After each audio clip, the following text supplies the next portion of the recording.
You finally paid it off. After years of working, saving, and sacrificing, the house is completely yours. There are no more mortgage payments, no more monthly obligations to the bank, and no more moments where you check your account and feel that pressure in the background. For the first time in a long time, you feel like you can actually breathe, like you've reached the point that everyone has been talking about your whole life. It feels like you've done everything right, like you've followed the plan and now you're finally free. And that feeling is real, it's powerful, and it's completely justified. Owning your home outright removes a level of risk from your life that most people carry for decades. It gives you stability, control, and a sense of security that's hard to replicate anywhere else. But at the same time, something else begins to happen, something much quieter and much less obvious, and that's where things start to change. Because the moment your house is paid off, your relationship with money begins to shift, even if you don't notice it right away. Before this moment, your financial life had a built-in structure. Every month, no matter what, a portion of your income had a clear destination. The mortgage wasn't optional, it wasn't flexible. It was a fixed responsibility that forced you to stay engaged with your finances.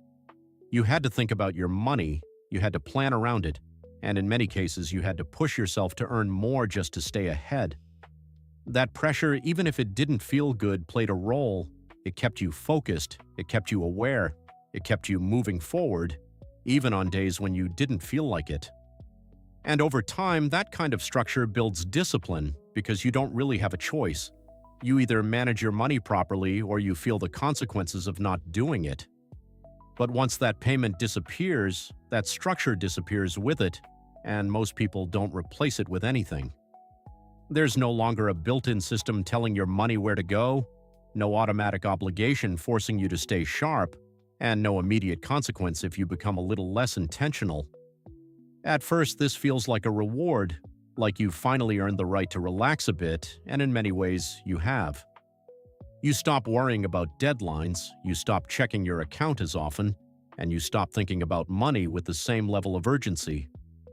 The problem is not the relaxation itself.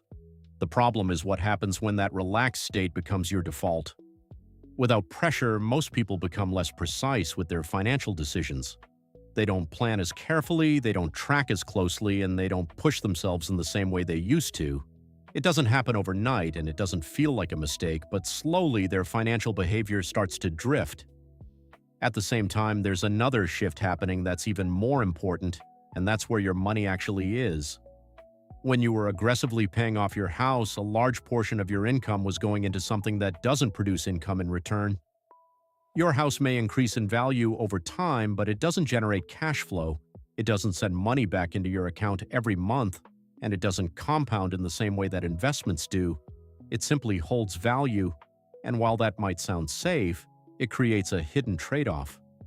Because money that is sitting inside your house is not working for you in the same way that invested money would. It's not growing through compounding, it's not being reinvested, and it's not creating additional streams of income. It's static, and over long periods of time, that difference matters more than most people realize.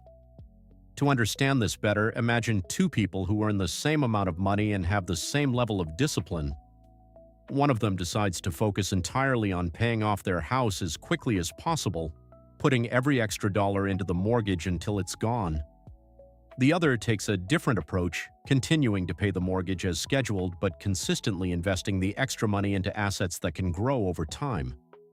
Both of them are responsible, both of them are disciplined, and both of them are making what seems like a smart decision. But 10 or 15 years later, the outcomes begin to separate. The first person has a paid-off house and a strong sense of security, but most of their wealth is locked in that property. The second person still has a mortgage, but they also have a portfolio of assets that has been compounding for years, potentially generating income and continuing to grow even without additional effort. The difference is not effort, and it's not intelligence. It's simply where the money was directed over time. What makes this even more complex is the psychological shift that happens once the house is paid off. You stop seeing yourself as someone who is still building, and you start seeing yourself as someone who has already arrived. And that change in identity affects your behavior more than any financial strategy ever could. When you feel like you've already succeeded, you naturally reduce the urgency to keep pushing forward. You become more focused on maintaining what you have rather than expanding it. And while that might feel like the responsible thing to do, it often leads to stagnation. The most dangerous part of this is that nothing feels wrong. You're not losing money, you're not struggling, and your life is stable. In fact, from the outside, everything looks perfect. But internally, your financial growth has slowed down, and because there's no obvious problem, there's no reason to fix it. You're comfortable, and comfort has a way of masking stagnation. At this point, it becomes important to understand the concept of opportunity cost, because every financial decision carries one, even if it's not immediately visible. When you choose to put extra money into paying off your house early, you're also choosing not to invest that money elsewhere. And over long periods of time, that choice has consequences, because investing is not just about earning returns, it's about giving your money time to grow on itself. Compounding only works when money is actively invested, and the earlier it starts, the more powerful it becomes. When you redirect large amounts of money into something that doesn't compound in the same way, you are effectively trading long-term growth for short-term certainty. And again, that's not necessarily wrong, but it is a trade-off that most people never fully consider. They see the emotional benefit of being debt-free, but they don't always see the long-term impact on their overall wealth.